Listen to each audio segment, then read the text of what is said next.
Assalamualaikum warahmatullahi wabarakatuh. Di video kali ini saya akan membahas tentang jumlah fi'liyah dan jumlah ismiyah, baik pengertiannya, kaidah penyusunannya, dan juga contoh-contohnya. Oke, sebelum kita masuk ke dalam pembahasan jumlah fi'liyah dan jumlah ismiyah, lebih baiknya kita ketahui apa itu jumlah. Ya, jumlah adalah kalimat yang tersusun dari dua kata atau lebih dan memiliki makna. Jumlah terdiri dari dua, yaitu jumlah fi'liyah dan juga jumlah ismiyah. Dan berikut penjelasannya. Jumlah ismiyah adalah kalimat yang diawali dengan isim atau kalimat yang terdiri dari mubtada dan khobar. Pola kalimat jumlah ismiyah yaitu isim tambah isim, yang dimana isim pertama disebut mubtada dan isim kedua disebut khobar. Lalu apa itu mubtada dan khobar? Mubtada adalah isim yang berada pada awal kalimat, sedangkan khobar adalah isim yang melengkapi mubtada menjadi sebuah kalimat yang digunakan sebagai keterangan dari mubtada. Contohnya ialah Zaidun Tolibun, yang dimana Zaidun merupakan mubtada dan Tolibun merupakan khobar.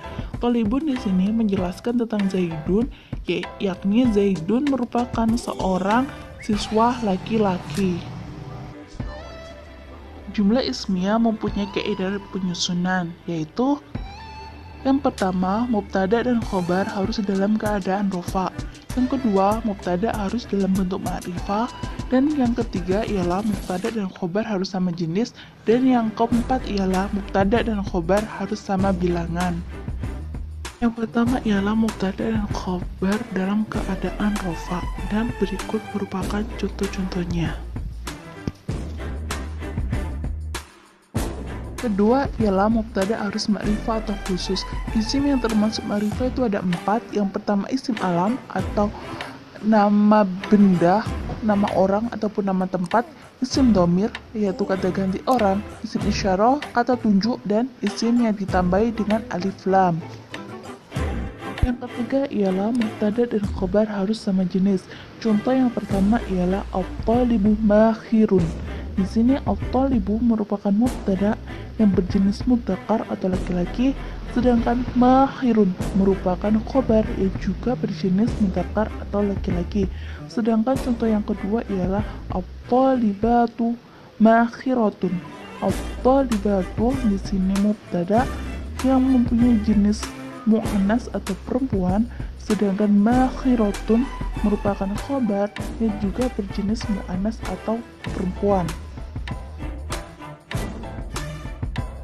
Yang keempat ialah mubtada dan khobar harus sama bilangannya. Dalam bahasa Arab ada 3 kategori dalam menentukan jumlah benda. Yang pertama ialah mufrad, yang dimana jumlah benda hanya 1.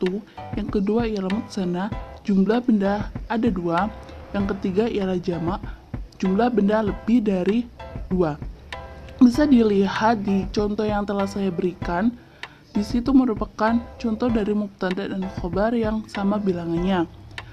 Yang pertama ialah mufrad. Saya beri contoh al-kitabu jadidun, yang artinya buku itu baru.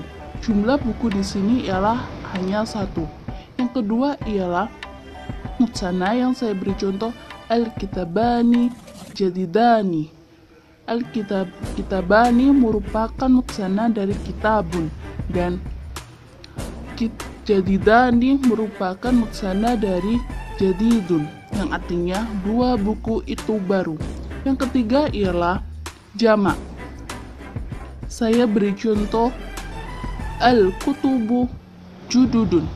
Kutubu merupakan jamak dari kitabun, dan jududun merupakan jamak dari jadidun, yang artinya buku-buku itu baru. Lalu, apa itu jumlah fi'liyah? Jumlah fi'liyah adalah kalimat yang diawali oleh fi'il yang tersusun dari fi'il dan fa'il. Fi'il sendiri terbagi menjadi 2, yaitu fi'il lazim dan fi'il muta'addi. Apa itu fi'il lazim? Fi'il lazim adalah fi'il yang tidak butuh objek, yang susunannya ialah fi'il tambah fa'il, dan di mana fi'il merupakan kata kerja dan fa'il merupakan pelaku yang melakukan suatu pekerjaan. Contohnya, jalasa Zaidun. Jalasa di sini merupakan fi'il dan Zaidun merupakan fa'il. Fi'il muta'addi adalah fi'il yang membutuhkan objek, yang susunannya ialah fi'il sebagai predikat, fa'il sebagai subjek, dan maf'ul bih sebagai objek. Contohnya ialah yaqra'u Zaidun al-Qur'an, yang dimana yaqra'u menjadi predikat, Zaidun menjadi subjek, dan Al-Qur'an menjadi objek. Dan berikut merupakan contoh-contoh dari jumlah ismiyah dan jumlah fi'liyah.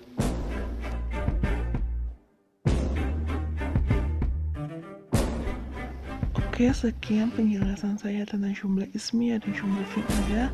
Semoga bermanfaat bagi kita semua. Apabila ada kekurangan dan kesalahan di kata maupun penjelasan yang saya sampaikan, saya pribadi mohon maaf yang sebesar-besarnya. Wallahul muwaffiq ila aqwamit thoriq. Wassalamualaikum warahmatullahi wabarakatuh.